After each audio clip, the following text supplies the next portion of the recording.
फातिमा की रानी माँ, प्रभु यीशु की माँ, आसरा तू ही है माँ।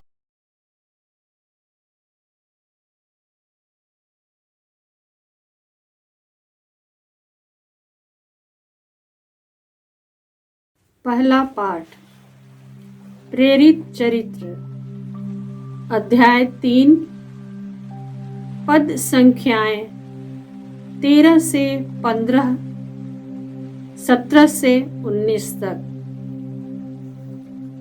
पेतरुस ने यहूदियों से कहा, इब्राहिम, याकूब और इसहाक के ईश्वर ने, हमारे पुरखों की ईश्वर ने अपने सेवक यीशु को महिमान्वित किया है।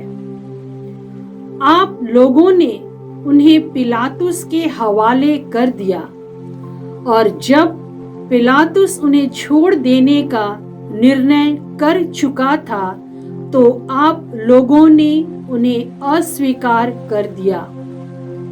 आप लोगों ने संत तथा धर्मात्मा को अस्वीकार कर हत्यारे की रिहाई की मांग की।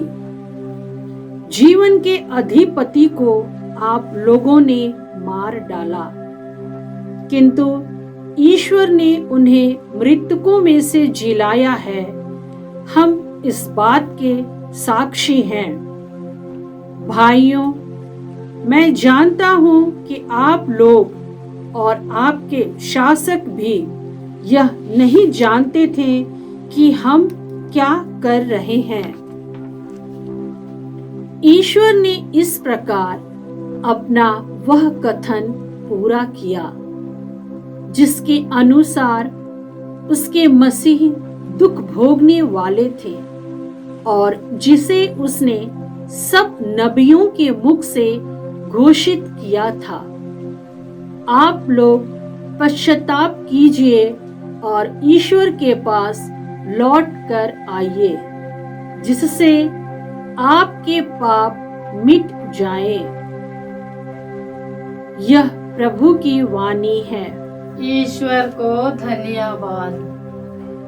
अनुवाक्य। हे प्रभु, हम पर दया दृष्टि कर।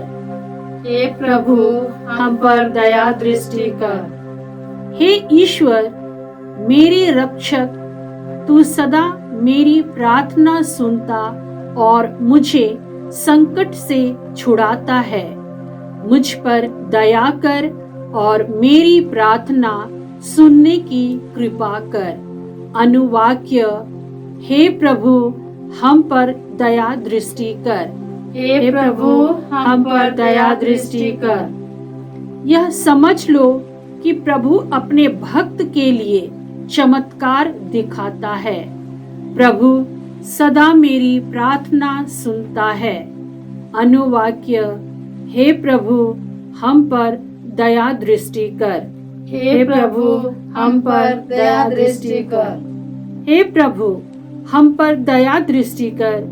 तू ही मेरे हृदय को आनंदित कर देता है। अनुवाक्य। हे प्रभु, हम पर दया दृष्टि कर। हे प्रभु, हम पर दया दृष्टि कर। हे प्रभु, मैं लेटते ही शांति से सो जाता हूँ, क्योंकि तू मुझे सुरक्षित रखता है। अनुवाक्य। हे प्रभु, हम पर दया दृष्टि कर।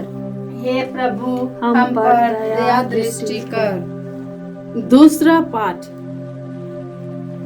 संत योहन का पहला पत्र अध्याय 2 पद संख्याएं 1 से 5 तक। बच्चों, मैं तुम लोगों को यह इसलिए लिख रहा हूँ कि तुम पाप ना करो, किंतु यदि कोई पाप करे तो पिता के पास हमारे एक सहायक विद्यमान है, अर्थात धर्मात्मा यीशु मसीह। उन्होंने हमारे पापों के लिए प्रायश्चित किया है, और न केवल हमारे पापों के लिए बल्कि समस्त संसार के पापों के लिए भी। यदि हम उनकी आज्ञाओं का पालन करेंगे तो उसी से हमें पता चलेगा कि हम उन्हें जानते हैं।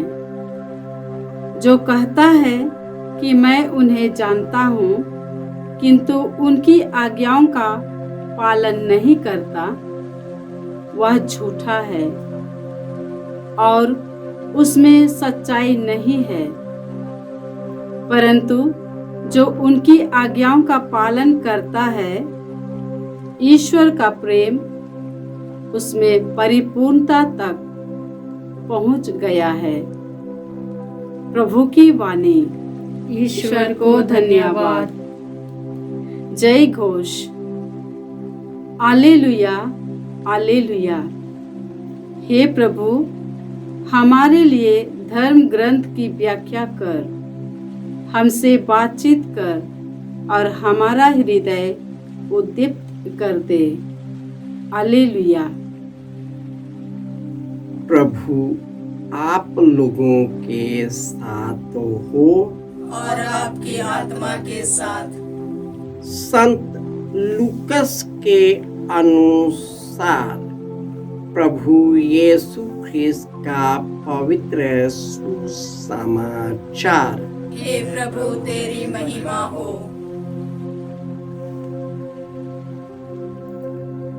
अध्याय 24 पद संख्याएं 35 से 48। शिष्य ने बताया कि रास्ते में क्या क्या हुआ और कैसे उन्होंने यीशु को रोटी तोड़ते समय पहचान लिया था। वे यह सब बता ही रहे थे कि यीशु उनके बीच में आकर खड़े हो गए। उन्होंने उनसे कहा, तुम्हें शांति मिले।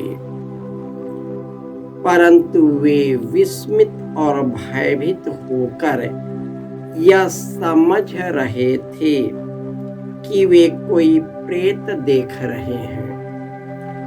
यीशु ने उनसे कहा, तुम लोग क्यों घबराते हो? तुम्हारे मन में संदेह क्यों होता है? मेरे हाथ और मेरे पैर देखो, मैं ही हूँ। मुझे स्पर्श करके देख लो। प्रेत के मेरे जैसा हाड़ मांस नहीं होता।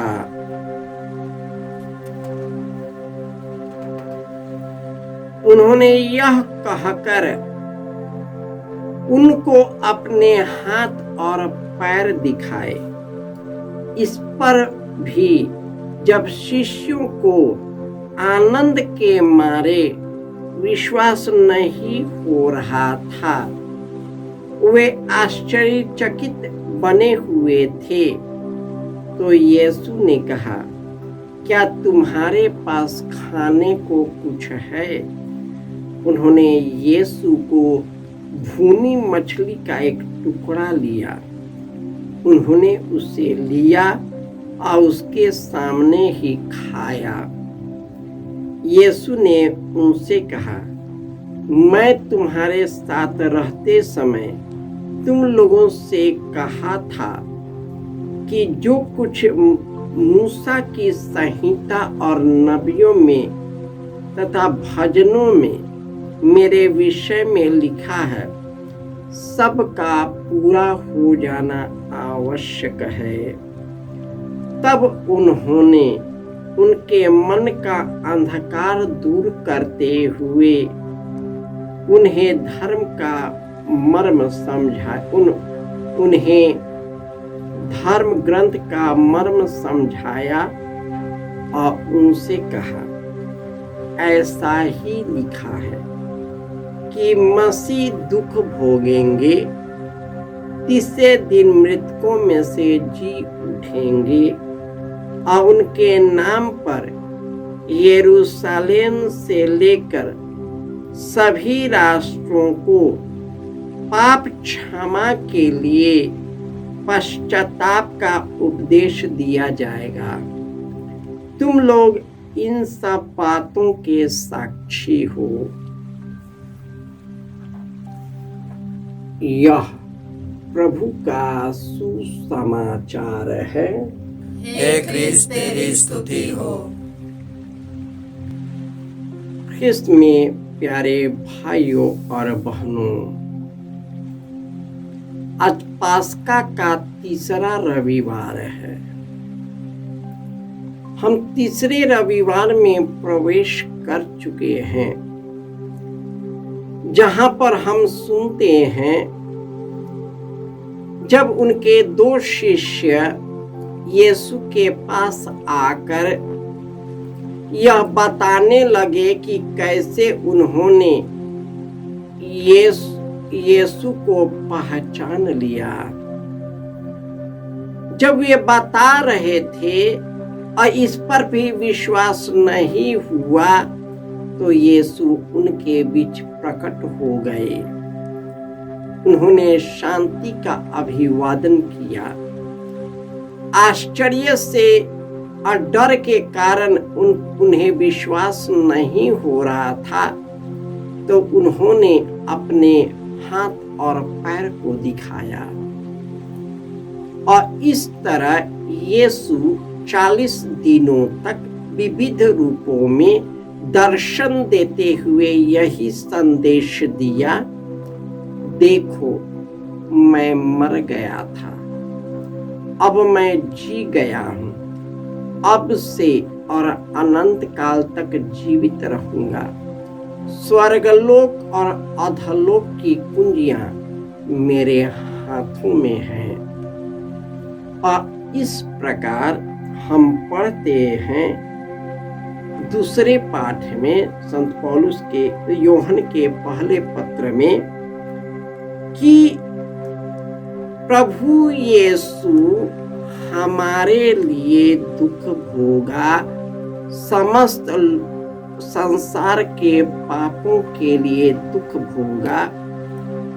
उसने आज्ञा पालन करना सीख लिया। जो उनकी आज्ञाओं का पालन करता है वह ईश्वर को जानता है। झूठा कौन है जो उनकी आज्ञाओं का पालन नहीं करता और ईश्वर की प्रेम की पूर्णता तक नहीं पहुंचता। यीशु जिन शिष्यों को बारंबार दर्शन देते हुए पवित्र आत्मा से भरते हुए उन्हें आत्मिक शक्ति दिया, दिव्य ज्ञान से भर दिया, सब भ्रम निकाल दिया, और वही शिष्य विशेषकर पेत्रुस जो यहूदियों के डर से यह अस्वीकार किया कि वह यीशु को जानता है, और वही पेत्रुस पवित्र आत्मा से भरकर लोगों के सामने आकर कहता है, इब्राहिम, याकूब और इसहाक के ईश्वर ने, हमारे पूर्वजों के ईश्वर ने अपने सेवक यीशु को महिमान्वित किया। आप लोगों ने उन्हें पिलातुस के हवाले कर दिया। जब पिलातुस छोड़ देने का निर्णय कर चुका था, तो आप लोगों ने उन्हें अस्वीकार किया और आप लोगों ने संत और धर्मात्मा को अस्वीकार किया और हत्यारे की रिहाई की मांग की। आपने जीवन के अधिपति को मार डाला है, किंतु ईश्वर ने उन्हें मृतकों में से जिलाया। हम सभी साक्षी है, उनको देखा है, उनके साथ खाया पिया है, उनके साथ बातचीत किया है। इस तरह वही शिष्य जिसमें इतना परिवर्तन दिखाई दिया, यह सबूत है कि यीशु जीवित है।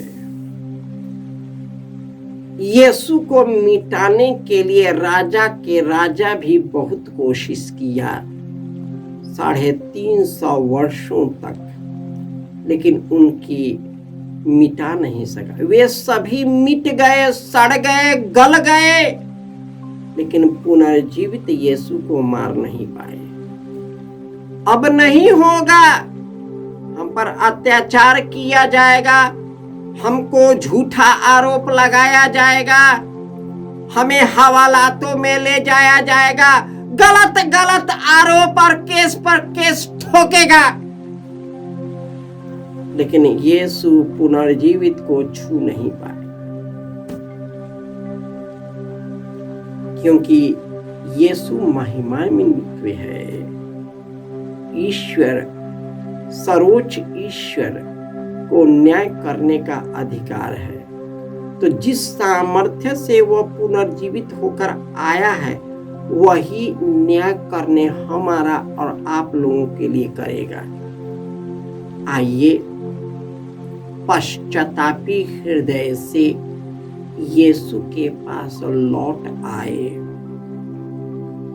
वह हम पर दया करेगा, आध्यात्मिक शक्ति से भर देगा, अपना सहायक पवित्र आत्मा को भर देगा।